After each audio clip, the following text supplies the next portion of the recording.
April 2nd, 1943. Somewhere near Tobruk, Libya. The desert wind screamed across the barren flatlands, whipping up plumes of dust that stung the eyes and coated every surface in a thin film of grit. In the distance, the low rumble of trucks broke through the monotone howl, a convoy of exhausted Allied soldiers rolling through the shattered remnants of what had once been an Axis field supply depot. The war had turned the North African landscape into a wasteland of smoke, steel, and starvation. The fighting men of the Eighth Army were advancing fast, too fast for their supply lines to keep up. Meals had become a daily gamble.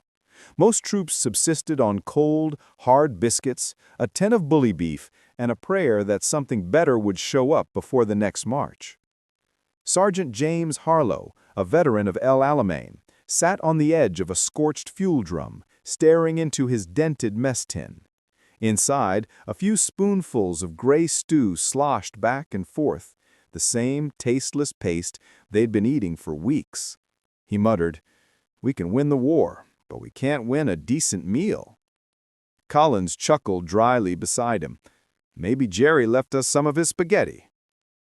They didn't know it yet, but Collins' joke was about to come true, and it would change how tens of thousands of soldiers ate for the rest of the war.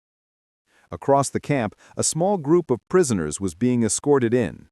Among them was a short, round man with a soot-stained apron still tied around his waist. His hands were calloused from years of kitchen work, not rifle drills. His name was Luigi Bernardi, a field cook for the 10th Italian Army, captured that morning when his supply convoy was overrun. He looked around the camp with wary curiosity, eyes darting between the Allied guards and the makeshift kitchens, if one could call them that. Empty fuel drums served as stoves, with whatever scraps could be scrounged tossed inside. There was no aroma of food, only smoke and exhaustion. Captain Richard Mason, the camp quartermaster, was losing his patience. He slammed a clipboard down on a table beside a row of dented pots. 50,000 miles to feed and not a damn potato to be found, he snapped. We've got stale bread, powdered milk, dried carrots, and coffee grounds. That's it. Lieutenant Barker raised an eyebrow. You could make concrete out of that. Mason glared. If it fills bellies, I'll serve it. It was then that Luigi, standing quietly under guard, cleared his throat. Signore, I can make something. Something good. The soldiers turned, half amused. One of them laughed. You? What, you're going to make us Italian coffee stew? Luigi shrugged, wiping his hands on his dirty apron. Maybe not coffee, but stew, yes. For 50,000 men, maybe. Mason stared at him, skeptical. You're telling me you can feed this entire division with that? He gestured at the pile of useless rations stacked nearby. Luigi smiled faintly. You feed army with gun. I feed army with spoon. Both must not run empty. It was a ridiculous claim, absurd even. But in the middle of a desert, where even water was rationed by the cup, ridiculous was better than hopeless. That night, under the cold African sky, the first experiment began. The Allied cooks gathered what they had: stale loaves crushed into crumbs, powdered milk whisked into water until it frothed weakly, bits of dried vegetable and leftover coffee. Luigi stood over the fire, stirring a massive pot with a length of metal pipe. Steam rose into the air, carrying with it a smell that made the nearby soldiers stop and sniff the wind. It wasn't fancy, but it was something. When the first ladlefuls were served, the camp went silent, except for the clatter of spoons. Sergeant Harlow took a bite, frowned, then took another.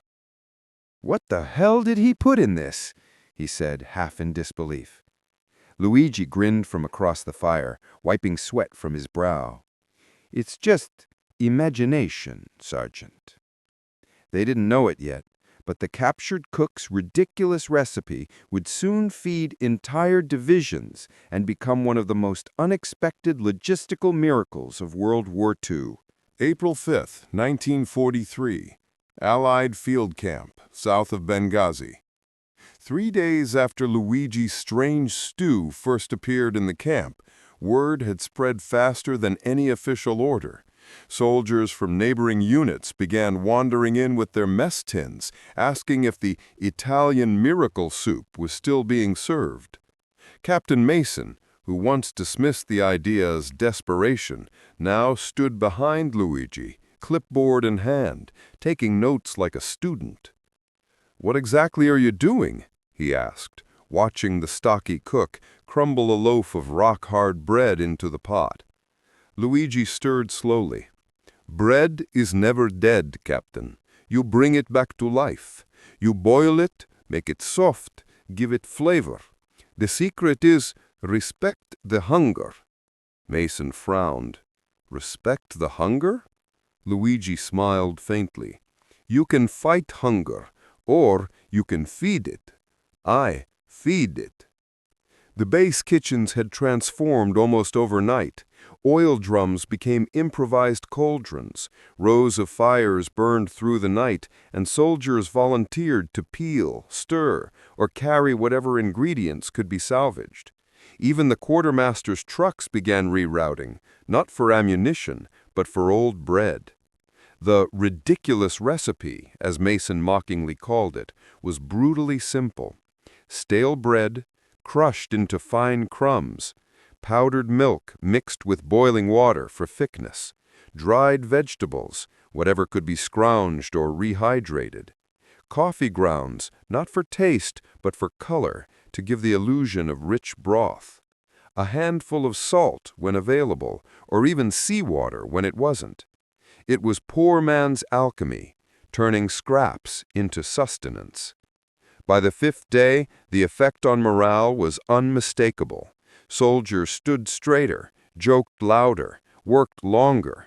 The Luigi stew, as they now called it, became more than a meal. It was a symbol that they could still take care of one another in a war built on destruction.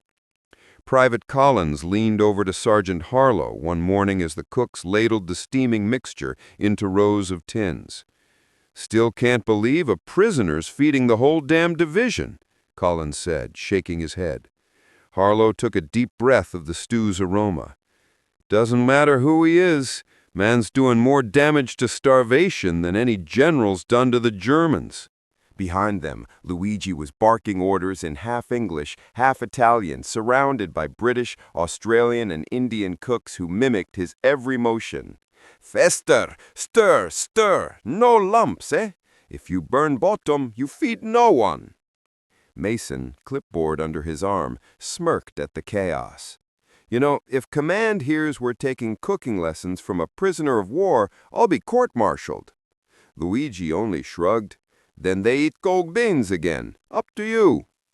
That night, Mason wrote a field report unlike any he'd ever submitted.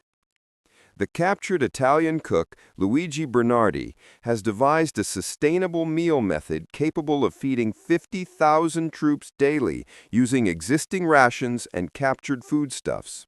The result has significantly improved morale and physical readiness among personnel. Request permission to scale operation to forward divisions. By the time the report reached British command in Cairo, the phenomenon had already spread beyond the camp. Word of the prisoner's stew crossed radio chatter, encoded in logistics reports, even mentioned in soldiers' letters home. The field recipe was no longer a secret, it was becoming a movement. And in the middle of it all, Luigi, still wearing his torn apron, kept stirring.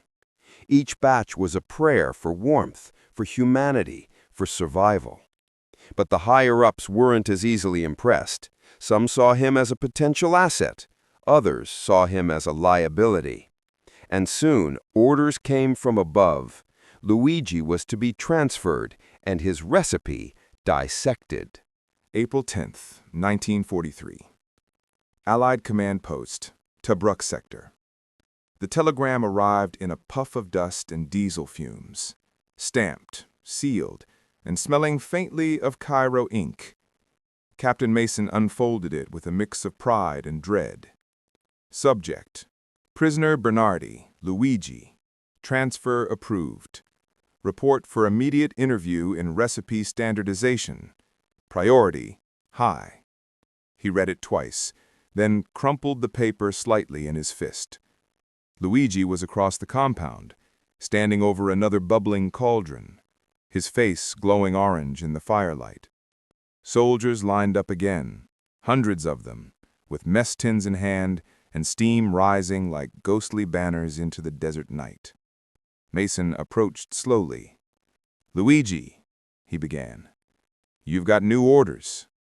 Luigi looked up, wiping his hands on his apron. "Orders? For me? I am not soldier." "No," he sighed, "but apparently you're a damned important cook. Cairo wants you up north. They're going to evaluate your recipe, see if it can be standardized for all forward units." Luigi chuckled softly. "Standardized flavor? Ha! They will try."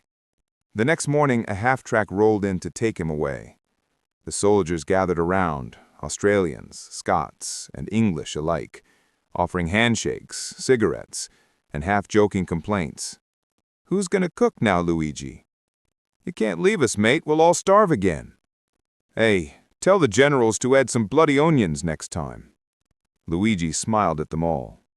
"You cook with heart, eh? Not with orders." He climbed into the back of the truck, sitting between two guards, his battered apron folded neatly in his lap. As the vehicle rumbled away, the camp fell strangely quiet. At the Tobruk command post, the mood was very different. The war was shifting, the Allies gaining ground in North Africa, but every victory brought a new logistical nightmare. Feeding men on the move without fresh supplies was a war of its own. Colonel Davenport, head of logistics, adjusted his spectacles as Luigi stood before him. The room smelled of ink, dust, and stale tobacco. "So," Davenport began, flipping through Mason's report, "you claim you've devised a method to feed an entire division daily using discarded rations and minimal supply lines." Luigi shook his head. "I do not claim. The men, they eat. That is proof." The colonel's lips tightened, not from disapproval, but from amusement. "Very well. Show us." In the following hours, Luigi transformed the sterile logistics yard into a makeshift kitchen. Empty drums became stoves, piles of stale bread became raw material, and soon even the skeptical staff officers began to take notice of the scent rising through the air, a savory, hearty smell that reminded some of home. He explained every step with patient precision, marking down ingredient ratios with chalk on a crate lid. 1 loaf of stale bread feeds 5 men. Powdered milk, 1 tin for 20. Dried vegetables, whatever you have, no rules. Coffee grounds, very small, gives color, makes mind think it is meat." The colonel tasted the result reluctantly, then stared at his spoon for a moment. "This is edible," he muttered, almost surprised. Luigi smiled. "Better than edible, Colonel. It is hope." Within a week, military supply officers across multiple Allied divisions were copying the recipe. It was officially logged as Field Sustenance Stew No. 47, Bernardi method. But not everyone celebrated. Some officers disliked the idea of relying on a captured enemy cook. The optics were bad. Rumors spread that Luigi might be sabotaging supplies, slipping messages to the Axis, or worse. One night, Mason received a second telegram. "Increased security. Monitor prisoner Bernardi closely. Do not allow unsupervised access to food distribution." Mason scowled as he read it. "They'd rather starve than admit a prisoner saved their army," he muttered. Still, the recipe continued to spread, to Sicily, to Italy, even into southern France by the time of the invasion. It wasn't glamorous, but it worked. And for Luigi, it wasn't about fame or sides. It was about survival, plain and simple. But soon, he would find himself caught in a far more dangerous crossfire, not between armies, but between pride and gratitude. Because the same recipe that fed the Allies would soon save the enemy, too. May 2nd, 1943. The outskirts of Enfidaville, Tunisia. The final battles of the North African campaign were raging. Artillery thunder rolled across the desert like distant storms. Dust clouds hung low, swallowing the horizon. Amid the chaos, Allied field kitchens, now running entirely on Luigi Bernardi's recipe, churned endlessly, feeding tens of thousands of soldiers pushing north toward Tunis. Luigi's stew had become legend. Soldiers joked that it won the war one spoon at a time. Yet, in the command tents, there was unease. Captain Mason, now overseeing food operations for multiple divisions, received reports daily. Supplies stretched thin, refugees arriving in droves, Axis prisoners captured by the thousands, and every one of them needed to eat. When the first waves of Axis POWs flooded the camps, Italians, Germans, and conscripts from across Europe, Mason realized with a grim smile they'd be eating Luigi's stew too. He found Luigi at dawn, sleeves rolled up, stirring a cauldron that hissed and bubbled in the desert chill. "Luigi," Mason said, stepping closer, "we've got prisoners coming in, thousands. We're feeding them the same rations as our own men." Luigi didn't stop stirring. "Good. Hunger has no uniform." Mason exhaled slowly. "You sure about this? Some of those men were fighting you 2 weeks ago." Luigi glanced up, his eyes tired but steady. "They fight because someone tell them to. I cook because someone must eat. Maybe this stew, it reminds them of home, even for 1 minute. That is enough." By mid-May, the logistical miracle had become a moral one. In massive camps across Tunisia, both Allied and Axis soldiers lined up side by side, clutching their dented mess tins, waiting for the same ladle of thick, dark stew. No words were exchanged, only nods of silent acknowledgement. A truce of necessity. Reporters from the British Army Film Unit captured the scenes on grainy reels, German officers, stripped of insignia, sitting beside Indian riflemen and Australian engineers, all eating the same meal under a burning sun. The footage would later air in Britain with a caption that stunned viewers. A captured Italian cook's recipe now feeds 50,000 men daily, friend and foe alike. But not everyone saw it as a triumph. In Cairo, High Command debated Luigi's influence. "Propaganda risk," one report warned. "Can't glorify an Axis prisoner. Must attribute success to Allied logistics." Another memo followed. "Effective immediately, all reference to Bernardi method shall be replaced with Standard Field Stew Procedure Type 47. Prisoner Bernardi to remain under restricted recognition." When Mason read that, he slammed the paper onto his desk. "They're erasing him," he said through gritted teeth. Luigi, when told, only shrugged. "My name, their stew, both feed bellies. That's what matters." Still, Mason couldn't help but feel uneasy. Luigi had become more than a cook. He was a symbol of something the war rarely saw: compassion across enemy lines. And symbols like that didn't sit well with generals or politicians. Weeks later, a column of trucks rolled through a ruined Tunisian village. Inside one of them sat Luigi, arms folded, staring out the back as smoke rose from the hills. He'd been reassigned again, this time to a refugee camp on the coast. Thousands of displaced civilians, starving, sick, forgotten. When he arrived, the chaos was worse than anything he'd seen. Children cried. Old men lay motionless in the sand. Even the Allied medics had run out of supplies. Luigi stepped out of the truck, surveyed the devastation, and turned to the nearest officer. "You have bread?" he asked. "Some," the officer replied, "but it's moldy." Luigi nodded. "Then we start cooking." Within hours, smoke curled once again from makeshift stoves. The familiar scent of his stew drifted through the camp, cutting through the smell of salt, sweat, and despair. Refugees lined up, their faces hollow but hopeful. Allied soldiers joined in, sharing ladles, passing bowls, ignoring rank and language. For the first time in months, there was silence, not of death, but of eating. That night, as the fires dimmed, Captain Mason sat beside Luigi, both men watching the moon rise over the sea.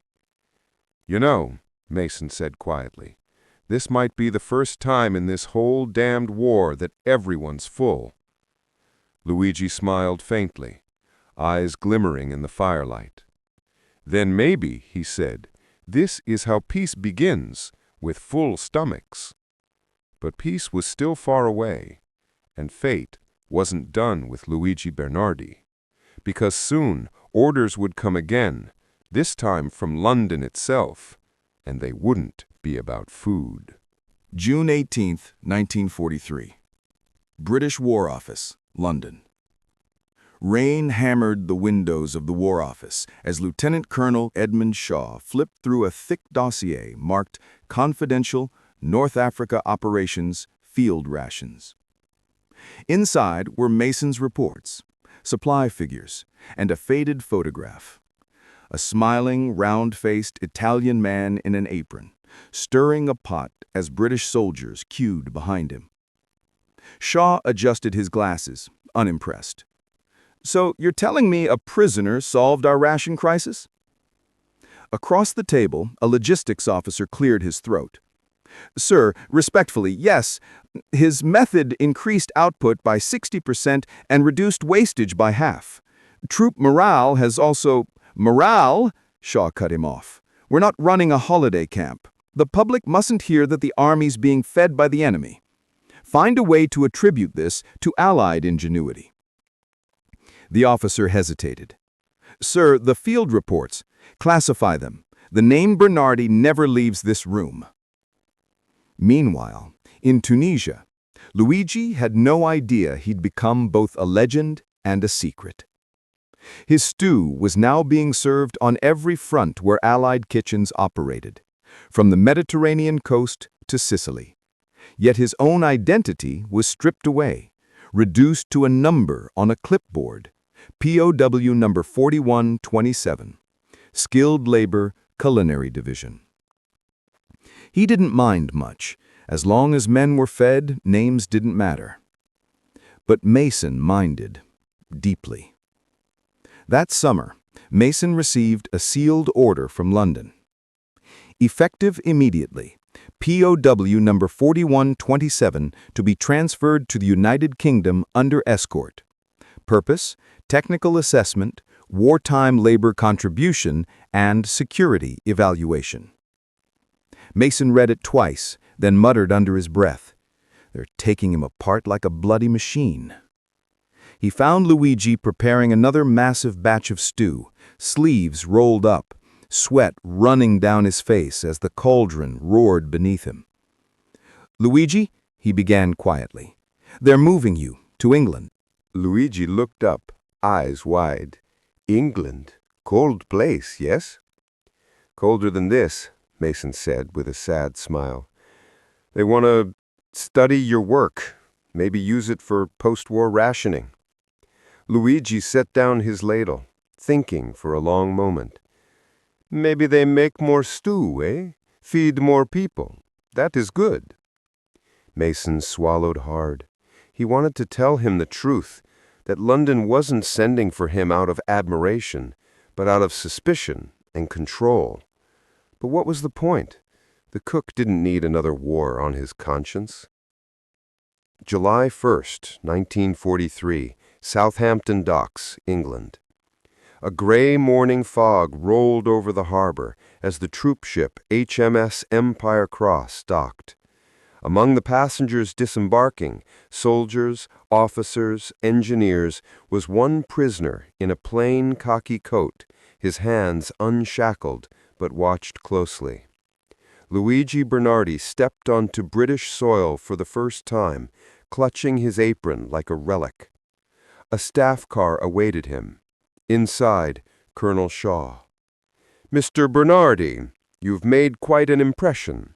London wants to understand how you accomplished what our entire logistics branch could not." Luigi nodded politely. "I cook, Colonel, not magic. You feed people, they fight better. You forget this, you lose." Shaw stared at him. "You'll show us everything. Ratios, process, efficiency methods. You'll work with our rationing bureau in Whitehall. Consider this an act of service." Luigi tilted his head. "Service for who? I only cook for hungry." Shaw ignored the question. Weeks passed in a blur of demonstration kitchens, notebooks, and military observers. Luigi cooked before panels of scientists, nutritionists, and quartermasters, explaining each step with the same quiet humility he'd shown in the desert. "Bread is never waste," he told them. "If you soak it, dry it, grind it, it becomes new again. Soldiers eat what their stomach knows, not what paper says they should." The British analysts were astounded. They began incorporating his principles into ration efficiency programs, applying them not only to the army, but to the home front. Housewives in bombed-out London soon received pamphlets on bread reuse methods, strikingly similar to Luigi's techniques, though his name was nowhere printed. His recipe had gone national, but his story had been erased. Late one evening, as he left the test kitchen, Luigi found Mason waiting outside, freshly arrived from North Africa, now in his dress uniform. "Mason, you here too? They bring you for stew?" "Something like that. I wanted to make sure you were all right." Luigi shrugged. "I cook, I sleep, I eat what's left. It is life." Mason hesitated, then reached into his coat and pulled out an envelope. Inside was a single, unsigned letter, a copy of a ministry memo. "Civilian distribution program adopting standard field stew type 47 for national use." No mention of Luigi, no recognition, nothing. Mason looked at him sadly. "They're feeding the whole of Britain with your idea, old friend. But they'll never tell anyone whose it was." Luigi smiled faintly, eyes glistening under the dim streetlight. "Then maybe it will belong to everyone," he said softly. He turned away, disappearing into the mist, the faint smell of bread and smoke following him. What neither man knew was that decades later, declassified files would reveal the truth, that one captured Italian cook's ridiculous idea had fed over 50,000 soldiers a day and inspired wartime ration systems that saved millions more. But for now, the war raged on, and Luigi's story, humble, hidden, and human, faded quietly into history.